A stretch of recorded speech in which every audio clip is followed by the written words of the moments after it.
Last time we have studied, है ना, protista, overall characteristics of the protista बेटा हमने लास्ट टाइम जो है बहुत अच्छी तरीके से जो है देखे थे।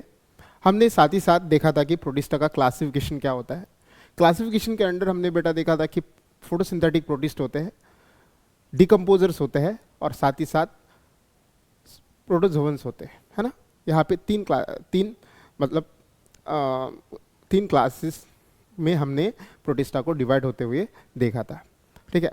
अब इसी को आगे बढ़ाते हुए बेटा हम सबसे पहले नज़र डालेंगे फोटोसिंथेटिक प्रोटिस्ट के ऊपर।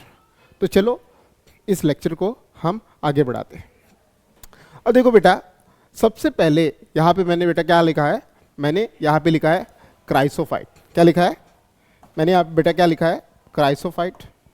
अब क्राइसोफाइट जो है, इफ़ यू रिमेंबर, ये बेटा कहाँ पे आता है, ये आता है फोटोसिंथेटिक प्रोटिस्ट के अंदर। इसका मतलब क्राइसोफाइट जो है it can prepare their its own food, है ना, खुद से अपना खाना बना पाता है। अब ये कैसे बना पाएगा उसका मैकेनिज्म आगे जाके शॉर्ट वाइल में हम देखने ही वाले। अब लेट अस बिगिन। अब देखो सबसे पहले मैंने यहाँ पे एक सेंटेंस इंपॉर्टेंट लिखा है कि क्राइसोफाइट के अंदर बेटा दो लोग आते हैं, एक आता है डायटम, एक आता है गोल्डन एल्गे। अब ये डायटम्स और गोल्डन एल्गे रिप्रेजेंट करते हैं क्राइसोफाइट को। अब जब आप देखते हो कि ये गोल्डन एल्गे है, इसका मतलब इसका कलर जो है ना, कलर जो है बेसिकली कहाँ पे आता है, ब्राउन शेड में आता है। कौन से, ब्राउन शेड में आता है। तो इससे समझ सकते हैं हम कि कहीं ना कहीं पे जो क्राइसोफाइट है it is a brown algae. ये बेटा किस प्रकार का एल्गे है, एक ब्राउन कलर का एल्गे है। इसलिए आगे जाके हम देखेंगे इसके अंदर जो है क्लोरोफिल AC ये पिगमेंट देखने को हमें मिलता है, ठीक है। अब आगे बढ़ते हैं। जब मैं एक क्राइसोफाइट को देखता हूं तो क्राइसोफाइट बेटा जो होता है, तो सबसे पहले क्राइसोफाइट जो है एक माइक्रोस्कोपिक ऑर्गेनिज्म होता है ना। ये क्या होता है, माइक्रोस्कोपिक ऑर्गेनिज्म होता है। अब माइक्रोस्कोपिक ऑर्गेनिज्म का मतलब बेटा क्या है कि जैसे मैं इसको पानी में देखूंगा, मुझे नेकेड आइज में क्राइसोफाइट या डायटम देखने को नहीं मिलेगा। मुझे इसको देखने के लिए किसका, एक इंस्ट्रूमेंट जिसे हम माइक्रोस्कोप कहते हैं, इसका इस्तेमाल करना पड़ेगा। इसलिए बेटा ये क्या है, ये माइक्रोस्कोपिक है। साथ ही साथ जब हम क्राइसोफाइट को पढ़ते हैं तो क्राइसोफाइट के बारे में ऐसे भी हम पढ़ेंगे कि क्राइसोफाइट जो है एक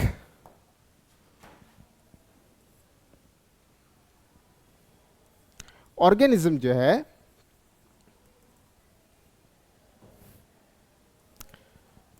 डज नॉट कंटेन फ्लैजिला ना।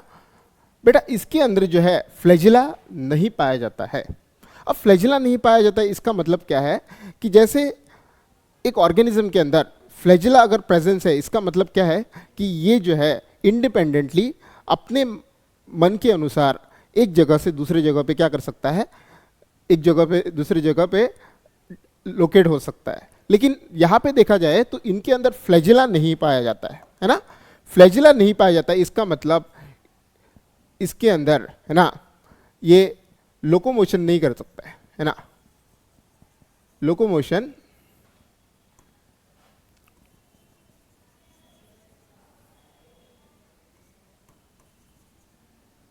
एब्सेंट रहता है ना। अब यहाँ पे क्वेश्चन ये आता है कि इसके अंदर फ्लैजिला नहीं है तो क्या ये कभी भी एक जगह से दूसरी जगह पे नहीं जाएगा। तो इसी को आयो हम समझते हैं। मान ले कि हमारे पास क्या है बेटा, पानी है ना, हमारे पास पानी है और पानी के अंदर जो है बहुत सारा क्या है, बहुत सारा डायनोफ्लैजिलेट्स है, ठीक है, बहुत सारा क्या है, डायनोफ्लैजिलेट्स है। अब ये डायनोफ्लैजिलेट्स जो है वो क्या इस पानी में एक ही जगह पे रहेगा। हमने कहा कि इसके पास फ्लैजिला तो नहीं है, लेकिन क्या एक जगह पे रहेगा, एक जगह पे तो नहीं रहेगा। क्यों, क्योंकि यहां पे आप देखो तो भले ये डायनोफ्लैजिलेट मूव नहीं कर रहा है, लेकिन मूव क्या करेगा? मूव तो पानी करेगा, है कि नहीं बेटा? मूव क्या करेगा? पानी तो एक साइड से दूसरे साइड में क्या करेगा? पानी तो टू और फ्रो रॉक करेगा ना, ऊपर नीचे जाएगा। इसकी वजह से ये देखा जाता है कि पानी के बहाव के अनुसार क्या करता है? अपने आप को लेके जाता है। और इसी को हम क्या कहते हैं? इसी को हम passive floating along with the water कहते हैं। इसका मतलब भले डायटम्स खुद से क्या नहीं कर सकता है, मूव नहीं कर सकता है, लेकिन पानी के बहाव के साथ डायनोफ्लैजिलेट एक जगह से दूसरी जगह पे क्या कर सकता है? मूव कर सकता है। That means we can say that it can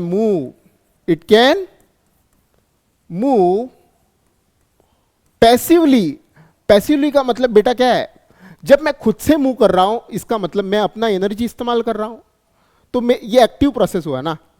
passively का मतलब क्या है? मैं एक जगह पे बैठा हूं और कोई मुझे क्या कर रहा है?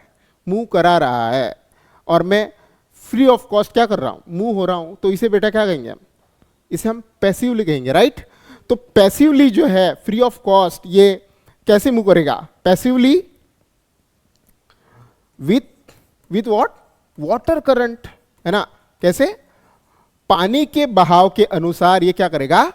अपने आप को इधर उधर क्या करेगा? मूव कराएगा। ठीक है, तो इसे हम क्या कहते हैं? Move passively with the water current. इसलिए बेटा इसे टर्म कहा गया है, इसे प्लैंकटन कहा जाता है। क्या कहा जाता है? इसे प्लैंकटन कहा जाता है। इसका मतलब प्लैंकटन वो ऑर्गेनिज्म है जो खुद से मूव नहीं कर सकता है, या यूं कहो कि कोई और जो है उसे क्या कर रहा है? फ्री ऑफ कॉस्ट मूव करा रहा है।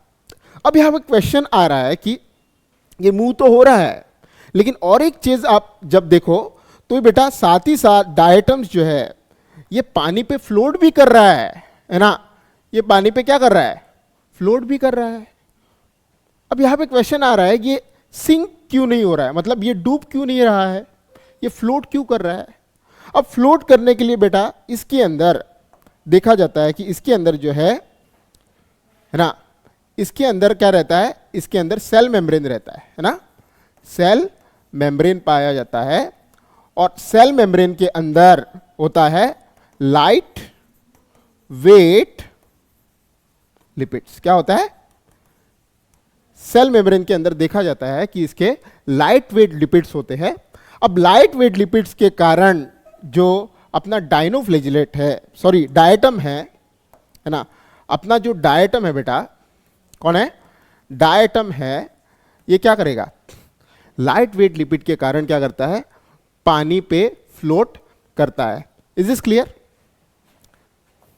सो लिख लेते हैं, floats on water due to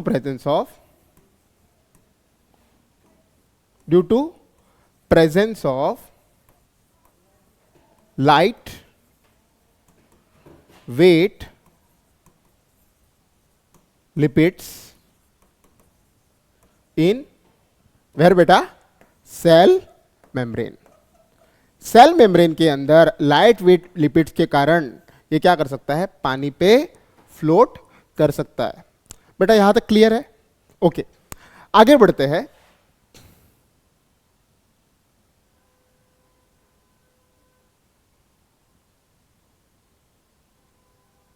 okay,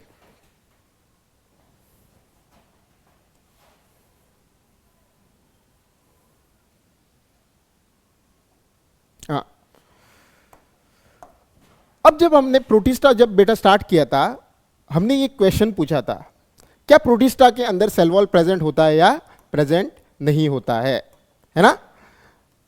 हमने जब प्रोटिस्टा स्टार्ट किया था, हमने एक क्वेश्चन पूछा था, क्या प्रोटिस्टा के अंदर सेल वॉल प्रेजेंट होता है या नहीं होता है? आरएच बेटा करके क्लासिफिकेशन में जब हम पढ़ते हैं, वो जो टेबल है ना बेटा, उस टेबल में जब हम पढ़ते हैं कि प्रोटिस्टा के अंदर cell wall present in some. Present in some का मतलब क्या है? कुछ कैंडिडेट ऐसे होते हैं जिनके अंदर सेल वॉल पाया जा सकता है, कुछ ऐसे होते हैं जिनके अंदर सेल वॉल एब्सेंट होगा। इसका मतलब एक ही किंगडम के अंदर कुछ के अंदर सेल वॉल प्रेजेंट है, कुछ के अंदर सेल वॉल एब्सेंट है। इसका मतलब क्या है? प्रेजेंट इन सम। अब क्वेश्चन आता है कि क्राइसोफाइट उनमें से है जिनमें सेल वॉल प्रेजेंट होता है कि नहीं? तो सीधा सीधा आंसर बेटा ये है कि क्राइसोफाइट के अंदर सेल वॉल क्या होता है? प्रेजेंट होता है। गुड। इसके अंदर क्या रहेगा? Cell wall is present. अब सेल वॉल अगर प्रेजेंट रहती है तो सेल वॉल किस प्रकार की रहती है उसे हमें समझना पड़ेगा। बेटा इसको समझने के लिए मैं बहुत ही अच्छे से आपको जो है इसको डायग्रामेटिकली जो है समझाता हूं। ओके, लेट अस कंसिडर, मैं इस डायटम को थोड़ा बेटा जो है वो क्या करता हूं, इस डायटम को मैं क्या करूंगा, थोड़ा एनलार्ज करता हूं। ओके, इस डायटम को क्या करेंगे हम, थोड़ा एनलार्ज करेंगे। जब मैं एक डायटम को बेटा एनलार्ज करता हूं तो मुझे कुछ डायटम ऐसे लगता है। एक डायटम कैसे लगेगा? ऐसे लगेगा। अब आप सोच रहे हो कि सर आप क्या ये ड्रॉ कर रहे हो, ये कुछ देखा देखा सा लग रहा है ना? बेटा आपने इसे देखा होगा कहीं पे अपने घर पे ही। ये लगता है एक सोप बॉक्स जैसा, है ना? ये सोप बॉक्स जैसे लगता है, जहां पे आप देखो इसके जो है दो शेल्स है, ऊपर एक शेल है और एक नीचे एक शेल है, और दोनों शेल क्या करते हैं? आपस में एक सोप बॉक्स की तरह क्या करते हैं? सोप बॉक्स की तरह फिट होते हैं। Exactly same thing, exactly same thing यहां पे भी आप देखा जाता है। आप अगर देखो तो देखा जाता है कि सेल वॉल जो होता है प्रेजेंट होता है जहां पे टू थीन शेल्स होते हैं, है ना? अब नीट में आप देखो बेटा यहां पे कंफ्यूजन होता है। कभी कभी नीट में सीधा सीधा स्टेटमेंट आ जाता है कि two thick shells overlap each other. अब हडबीड में क्या होता है कि हमें इतना तो पता है कि टू शेल्स होते हैं, लेकिन ये पता नहीं कि थिन होते हैं या थिक होते हैं। यहाँ पे बहुत सारे बेटा लोग जो है वो क्या करते हैं? गड़बड़ कर देते हैं। लेकिन आपने यहाँ पे कंफ्यूजन नहीं करना है। अब यहाँ पे जो है बेटा वो शेल जो होते हैं वो देखो ट्रांसपेरेंट होते हैं। कैसे होते हैं? ट्रांसपेरेंट। इसका मतलब ये कैसे होने चाहिए? ये थिन होने चाहिए। टू थिन शेल्स, है ना, ओवरलैप ईच अदर। क्या करते हैं? Overlap each other like what बेटा? Soap box. एक दूसरे को कैसे ओवरलैप करेंगे? जैसे कि सोप बॉक्स हो, एक दूसरे को क्या करते हैं? एक दूसरे के बीच में फिट होते हैं। जहां पे देखा जाता है कि ऊपर का शेल जो है ना, इसे बेटा क्या कहा जाता है? इसे एपीथीका कहा जाता है। एपी का मतलब ऊपर वाला, है ना? एपीथीका। और नीचे का शेल जो है ना, लोअर शेल जो है उसे हम क्या कहते हैं? हाइपोथीका कहते हैं। क्या कहते हैं? हाइपोथीका, है ना? लिख देता हूं, ये होता है अपर और ये होगा लोअर, है ना? और दोनों को मिला के बेटा हम क्या कहते हैं? दोनों को मिला के एक नाम दिया जाता है जो एनसीईआरटी में दिया नहीं गया है ना? एक्स्ट्रा चीजें पढ़नी बहुत जरूरी है। भले आप एक्स्ट्रा पढ़ लो लेकिन कभी भी एनसीईआरटी से कम ना पढ़ो, ठीक है? तो यहां पे देखो तो एपिथीका और हाइपोथीका दोनों मिला के बेटा क्या है? फ्रस्ट्यूल कहा जाता है। क्या कहा जाता है? फ्रस्ट्यूल। तो क्या कहेंगे हम?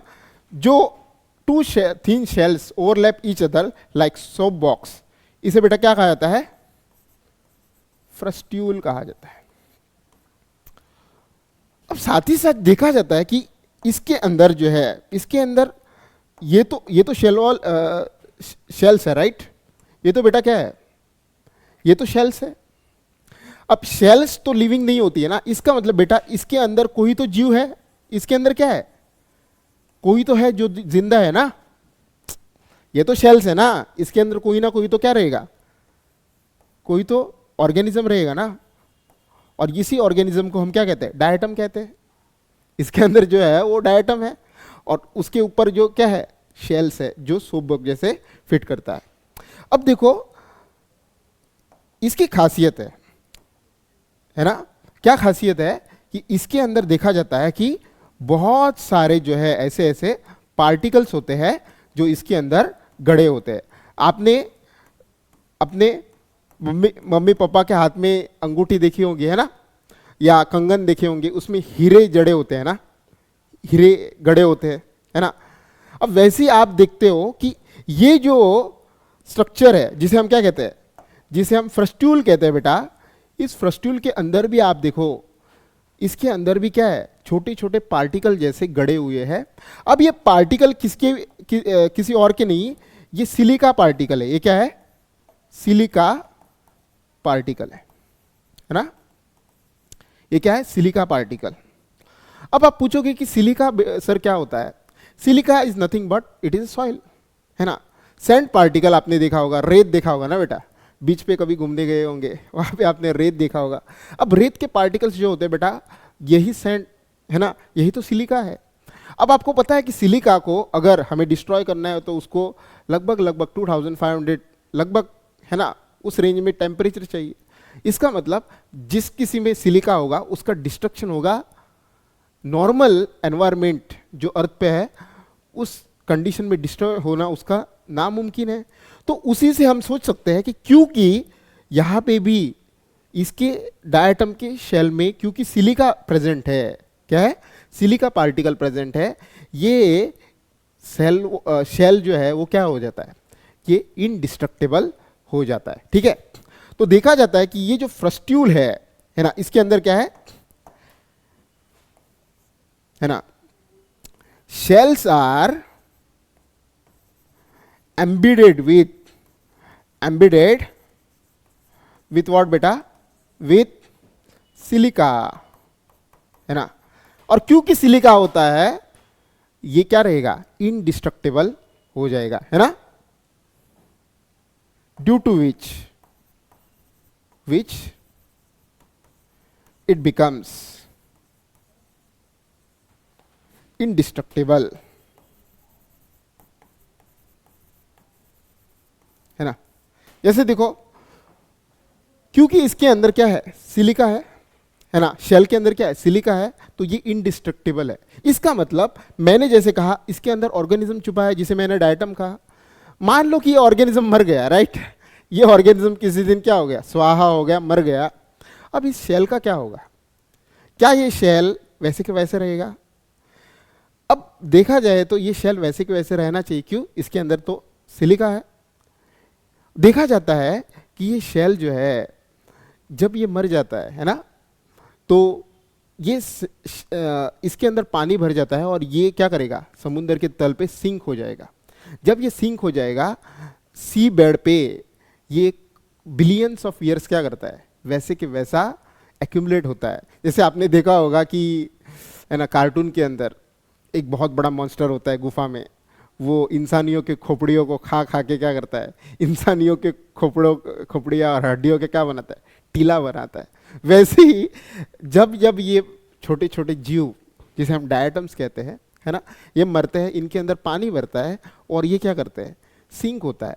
और ये प्रोसेस जो है बेटा ओवर द ईयर्स क्या करता है, चलता रहता है और कितने बिलियंस ऑफ ईयर्स ये प्रोसेस चलेगा। और जब ये एक्यूमुलेट करेगा, है ना, समुद्र के तल पे, ये जो एक्यूमुलेशन मिलेगा उसे हम डायटमिशियस अर्थ कहते हैं। क्या कहते हैं, इसे हम डायटमिशियस अर्थ। इसका मतलब ये डायटमिशियस के मतलब मान लो कि डेड बॉडी से बना हुआ क्या है, एक टीला है जो कि समुद्र के नीचे पाया जाता है। ओके, सो इसे भी हम जो बेटा लिखेंगे, ठीक है। ओके,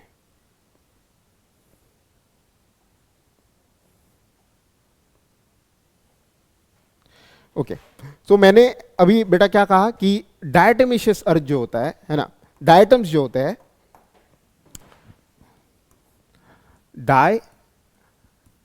डायटमिशियस अर्थ होता क्या है, जैसे मैंने अभी कहा कि एक मेरे पास क्या था, मेरे पास था डायटम, है ना। डायटम क्या हुआ, मर गया, और मरने की वजह से उसका शेल हैवी हो गया, पानी से वो क्या किया, सिंक किया। और over the period of time, कितने पीरियड मैंने कहा बेटा, कितना टाइम कहा, क्या मैंने 1000 कहा, क्या मैंने करोड़ कहा, क्या मैंने मिलियन कहा, नहीं, कितना, बिलियंस ऑफ ईयर्स लगते हैं इस प्रोसेस को। और यहाँ पे आपको क्या देखने को मिलेगा, समुद्र के तल पे ऐसे पूरा जो है क्या बनेगा, इस डायटम के डेड बॉडी का क्या बनेगा, एक टीला बनेगा, है ना। और इसी टीले को बेटा क्या कहते हैं हम,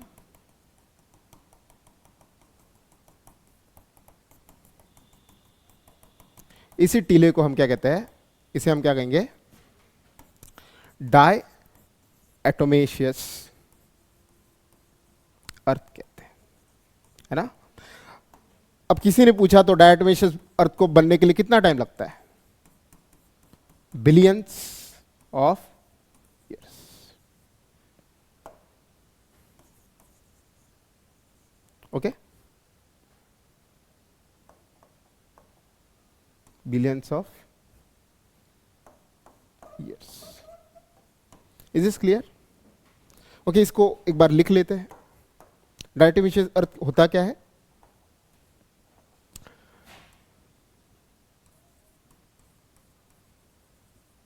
accumulation of the diatoms on the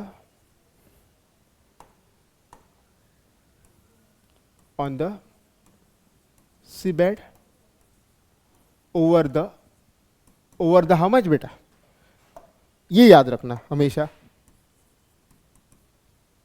billions of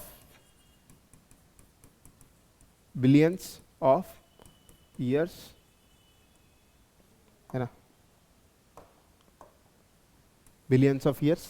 और इसे ही हम क्या कहते हैं, डायटोमेशियस अर्थ कहते हैं। ठीक है, ओके। अब आप पूछोगे कि डायटोमेशियस अर्थ सर आप इतना स्ट्रेस क्यों कर रहे हो, डायटोमेशियस अर्थ इतना इंपॉर्टेंट क्यों है। बेटा देखो कि डायटोमेशियस अर्थ के अंदर सिलिका है ना, सिलिका है मतलब ये बहुत ही टफ है, और साथ ही साथ ये जो है एक सैंड की तरह क्या रहेगा, बहुत ही रफ रहेगा या ग्रिटी रहेगा। ग्रिटी का मतलब क्या होता है, रफ रहता है, जैसे सैंड रफ रहती है ना। तो इसलिए आपने देखा होगा कि घर पे आप एक पेपर लाते हो जिसे हम क्या कहते हैं, सैंड पेपर कहते हैं। सैंड पेपर को किस में इस्तेमाल किया जाता है, सैंड पेपर को आपने देखा होगा कि पॉलिशिंग के लिए इस्तेमाल किया जाता है, राइट। जैसे वुड जो डोर बहुत दिन का ऐसे पड़ा है, कलर है ना, उसका जो है निकल गया, उसको पॉलिश करते हैं। साथ ही साथ मेटल पे पेंट लगा है, उसको निकलने के लिए हम क्या करते हैं बेटा, वुड पॉलिश का जो है या जो सैंड पेपर होता है उसका इस्तेमाल किया जाता है। अब सैंड पेपर में भी बेटा क्या रहता है, सिलिका ही रहता है। अब इससे आप समझ सकते हो कि इसका इस्तेमाल किस में हो सकता है ना। यूजेस ऑफ डाई एटोमेशियस अर्थ, है ना। पहला सिग्निफिकेंस मैंने बताया, है ना। पहला देखो, बीइंग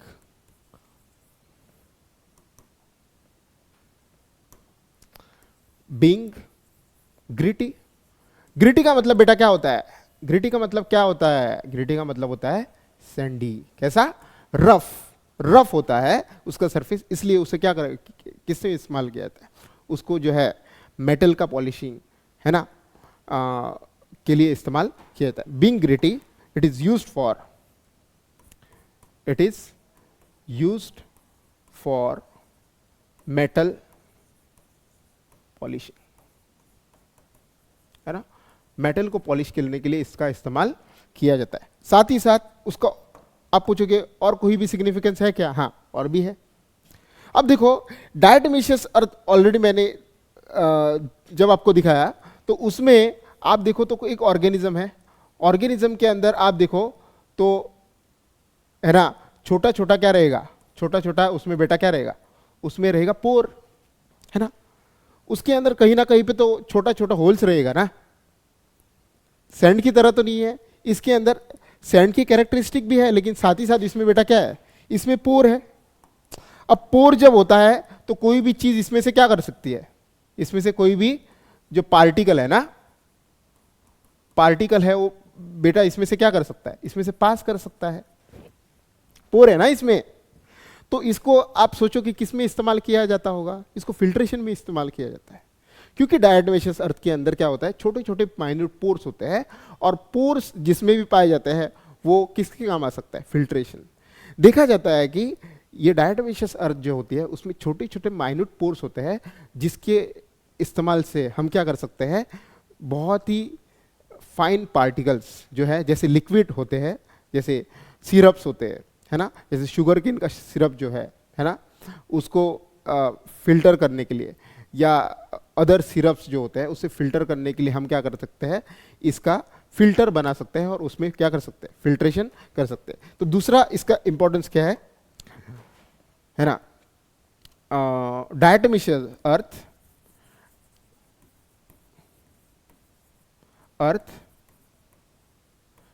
कंटेन माइन्यूट पोर्स। एक बात और बेटा, आपने इसका एग्जाम्पल क्रोमेटोग्राफी में देखा होगा ना।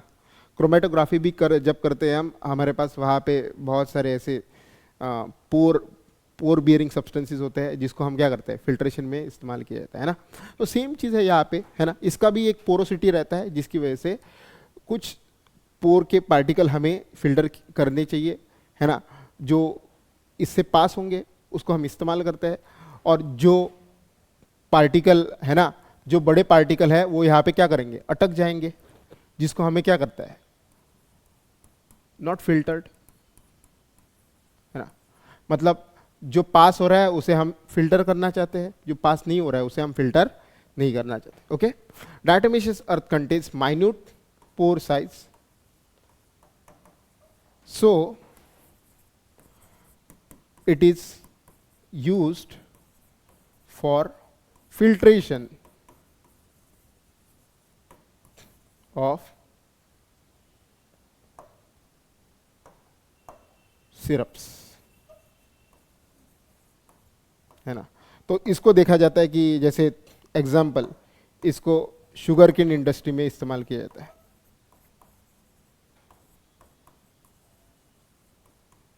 है ना। जैसे वहाँ पे शुगर केन का सिरप बनता है तो वहाँ पे इसका इस्तेमाल होता है, ठीक है।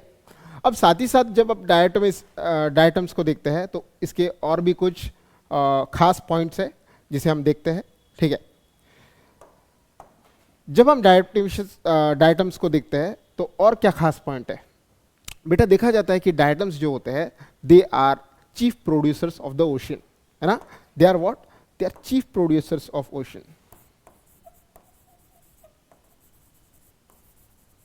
chief producers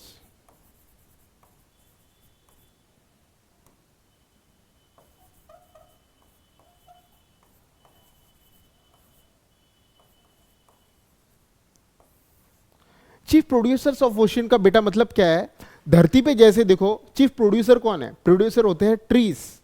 धरती पे आपने देखा हो कि बड़े बड़े ट्रीज होते हैं। क्या आपने कभी पानी के अंदर या समुद्र के अंदर बड़े बड़े ट्रीज देखा है क्या? पानी के अंदर या समुद्र के अंदर बड़े बड़े ट्रीज तो नहीं होते, लेकिन छोटे छोटे क्या रहते हैं, ऑर्गेनिजम्स रहते हैं, और ये क्या करते हैं, फोटोसिंथेसिस करते हैं। ये क्या करते हैं बेटा, ये फोटोसिंथेसिस करते हैं, है ना। ये क्या करते हैं, फोटोसिंथेसिस, है ना।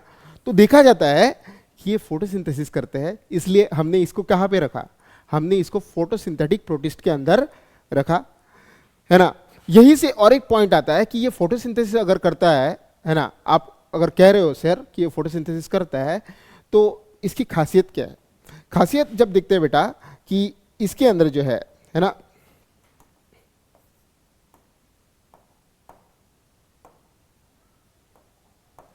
इसके अंदर पिगमेंट पाए जाते हैं ना। इसके अंदर बेटा क्या पाया जाता है, पिगमेंट पाया जाता है, जो कि कौन से होते हैं, क्लोरोफिल ए और सी। अब ए सी जब हम आगे जाके प्लांट किंगडम में पढ़ेंगे, ए सी रहता है किसमें, ब्राउन एल्गे में पाया जाता है। इसलिए हम क्या कह सकते हैं, जो आपका डायटम्स है एक्चुअली कौन है, ब्राउन एल्गे है। लेकिन क्योंकि ये यूनिसेलुलर है, इसे कहाँ पे हमें बेटा रखना पड़ा, इसे प्रोटिस्टा में रखना पड़ा, जबकि ये एक्चुअली कौन है, एक्चुअली ब्राउन एल्गे है, क्योंकि इसके अंदर क्या है, क्लोरोफिल ए सी। जब ये फोटोसिंथेसिस करेगा तो ये कुछ तो खाना बनाएगा, है ना। अब खाने को तो ये स्टोर करेगा, तो स्टोर फूड, है ना, स्टोर्ड फूड जब देखते हैं इसका, तो स्टोर्ड फूड में बेटा क्या देखने को मिलता है, स्टोर्ड फूड में देखने को मिलता है एक सब्सटेंस जिसे हम क्राइसोलेमिनेरिन कहते हैं, है ना। और कहीं ना कहीं से आप देखो तो क्राइसोलेमिनेरिन है, इसलिए कहीं ना कहीं पे इसको नाम क्या रखा गया, क्राइसोफाइट्स रखा गया, क्योंकि इसके अंदर बेटा फूड स्टोर क्या है, क्राइसोलेमिनेरिन होता है। और एक इंपॉर्टेंट पॉइंट इसके बारे में कि देखा जाता है कि डायटम्स जो होते हैं, है ना, डायटम्स जो होते हैं ये बहुत ही गुड इंडिकेटर्स ऑफ वाटर होते हैं। इसका मतलब जिस पानी में डायटम्स की संख्या ज़्यादा है, इसका मतलब बेटा क्या होगा, इसका मतलब ये होगा कि पानी जो है ज़्यादा साफ है, ज़्यादा पोर्टेबल है। और जिस पानी में पोल्यूशन बहुत हाई क्वांटिटी में होगा वहाँ पे डायटम्स रहना पसंद नहीं करते हैं। इसका मतलब हम ये अंदाज़ा लगा सकते हैं कि डायटम्स जो होते हैं या क्राइसोफाइट्स जो होते हैं they are good water pollution indicators. इसका मतलब वाटर अगर पोल्यूटेड है तो उसके अंदर डायटम्स कम संख्या में पाए जाएंगे, वाटर अगर क्लीन है तो इसके अंदर डायटम्स की संख्या क्या रहेगी, भरपूर देखने को मिलती है। ओके, सो लास्ट पॉइंट बेटा हमारे यहाँ पे क्या है कि diatoms are what,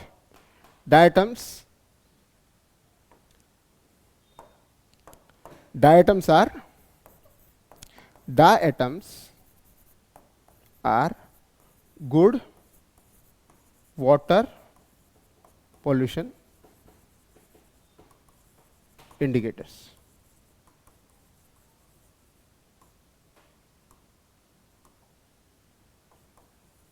Okay, indicators क्यों होते हैं वो मैंने अभी बताया। बेटा अगर एनसीईआरटी में देखा जाए तो एनसीईआरटी में कहीं पे भी जो है डायटम्स के एग्जाम्पल नहीं दिए गए। और क्योंकि इस बार अगर आप नीट का पेपर उठा के देखो 4-5 ऐसे वर्ड्स आए थे जो एनसीईआरटी के बाहर थे, तो हम यहाँ पे चांस नहीं लेंगे, हम देखेंगे इसका एग्जाम्पल्स भी। एग्जाम्पल्स अगर देखूँ तो इसके कौन कौन से एग्जाम्पल है, नेविक्यूला है ना, सिम्बेला है, ट्राइसिरेशियम है ना। इतने एग्जाम्पल्स बेटा हम, है ना, इतने कम से कम एग्जाम्पल हम याद रखने की कोशिश करेंगे, नेविक्यूला, सिम्बेला और ट्राइसिरेशियम।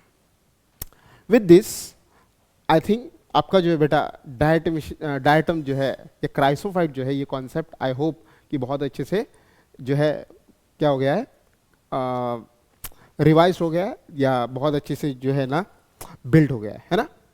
अब आगे बढ़ते हैं और इसी का एक दूसरा है ना इम्प्रूव्ड वर्जन को हम यहाँ पे देखेंगे, है ना।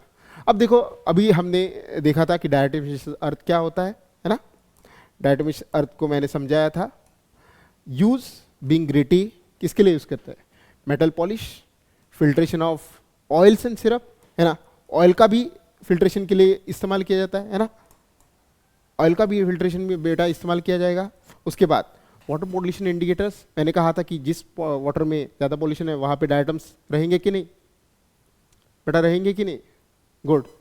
जिस वाटर पोल्यूशन में ज़्यादा मतलब जिस वाटर में ज़्यादा पोल्यूशन है वहाँ पे डायटम्स कम संख्या में रहेंगे। उसके बाद chief producers of ocean, good.